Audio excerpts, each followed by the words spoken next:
Hello friends, welcome to Shimpi and mummy's kitchen.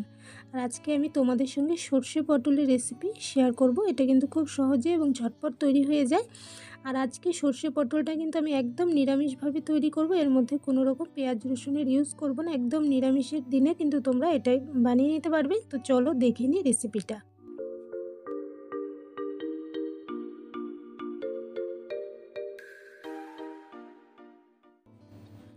সর্ষে পটল বানানোর জন্য সবার প্রথমে সর্ষেটাকে আমি ভিজিয়ে রাখবো। আর এখানে আমি নিয়েছি কালো সর্ষে, তোমরা চাইলে হলুদ সর্ষে অথবা দুটোকে মিক্সড করেও নিতে পারো।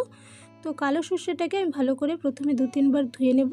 ধুয়ে এর মধ্যে জল দিয়ে আমি এবার এটাকে 10 থেকে 15 মিনিটের জন্য রেখে দেবো, তাতে করে কিন্তু পেস্টটা ভালো হবে। আর এখানে আমি একটা টমেটোকে কুচি করে নিয়েছি, আর নিয়েছি কয়েকটা কাঁচা লঙ্কা। এগুলোকে আমি সর্ষের সঙ্গে পেস্ট করে নেব। আর কয়েকটা চেরা কাঁচা লঙ্কা রেখেছি। আর এদিকে আমি নিয়েছি পটলগুলোকে কিন্তু আমি কেটে ধুয়ে রেখেছি।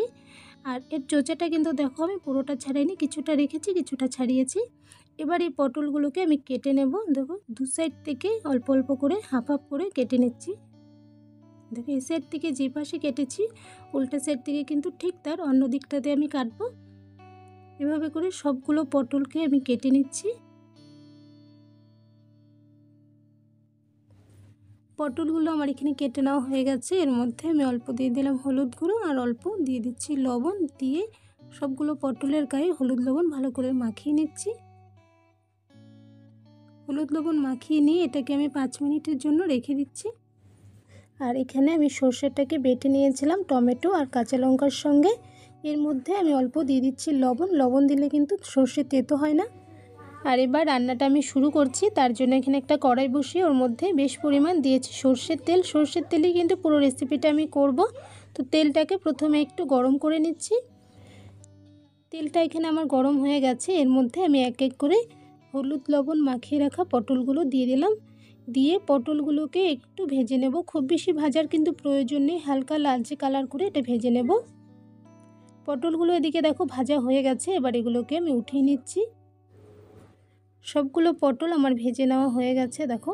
এবার এই তেলটার মধ্যে আমি দিয়ে দিলাম শুকনো লঙ্কা ফোড়নে। এর সঙ্গে আমি এর মধ্যে 1 চামচ দিয়ে দিচ্ছি কালো জিরে। যেহেতু আমি নিরামিষ করছি তাই এখানে কালো জিরা ফোড়নে দিয়ে দিলাম। দিয়ে এটাকে একটু নেড়ে চেড়ে নিলাম। নিয়ে এর মধ্যে আমি সর্ষে বাটাটা দিয়ে দিয়েছি। আর সর্ষে বাটাটার মধ্যে কিন্তু আমি জল মিশিয়ে নিয়েছি। যতটা জল আমার লাগবে ঠিক ততটা জল দিয়েছি। দিয়ে উপর থেকে সর্ষে বাটাটা দিয়ে দিলাম। আর নিচে ছাবাগুলো দেখো পড়েছে।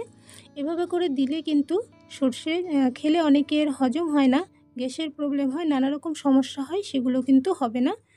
এবার এই সর্ষেটার মধ্যে আমি দিয়ে দিচ্ছি হলুদ গুঁড়ো 1/2 চামচ, আর 1/2 চামচ দিয়েছি জিরের গুঁড়ো। আর এর মধ্যে আমি লবণ অ্যাড করলাম না, কারণ তোমরা দেখেছো সর্ষেটা বাটার সময় আমি লবণ দিয়েছিলাম, তাই এখন আর লবণ দিচ্ছি না। এবার এটাকে একটু জাল করে নিচ্ছি। সর্ষে কিন্তু খুব বেশি জাল করলে তেতো হয়ে যায়, তাই অল্প জাল করে এর মধ্যে ভেজে রাখা পটলগুলোকে আমি দিয়ে দিলাম। দিয়ে এগুলোকে ভালো করে নেড়ে চেড়ে মিশিয়ে নিচ্ছি। নিয়ে আরও একটু জাল করব। আর এর মাঝে এর মধ্যে দিয়ে দিলাম কুচানো টমেটো। দিয়ে আরও 2-3 মিনিটের মতো এটাকে জাল করে নেব। আর আমার এই সর্ষে পটলের রেসিপি তোমাদের কাছে কেমন লাগলো অবশ্যই কমেন্টস করে জানিও। ভালো লাগলে লাইক করো, শেয়ার করো। আর আমার চ্যানেলে যদি নতুন হয়ে থাকো আমার চ্যানেলটাকে প্লিজ সাবস্ক্রাইব করে নিও। সাবস্ক্রাইব করে পাশে থাকা বেল আইকনে অল বাটনসে প্রেস করে দেবে, তাহলে আমার চ্যানেলে আপলোড করে যে কোনো নতুন ভিডিওর নোটিফিকেশন তোমরা সবার প্রথমে পেয়ে যাবে। আর এদিকে আমার সর্ষে পটলের রেসিপিটা রেডি হয়ে গেছে। এর উপরেই আমি চেরা কাঁচা লঙ্কা আর কাঁচা সর্ষের তেল ছড়িয়ে দিয়েছি। দিয়ে একটু নেড়ে চেড়ে নিচ্ছি। সর্ষে পটলের রেসিপি আমার এখানে একদম রেডি হয়ে গেছে। নিরামিষের দিনে কিন্তু খুব সহজেই রেসিপিটা তৈরি করে নেওয়া যায়। আর রেসিপিটা খেতেও কিন্তু অনেক বেশি ভালো লাগে। তো এভাবে করে তোমরা অবশ্যই বানিয়ে দেখো।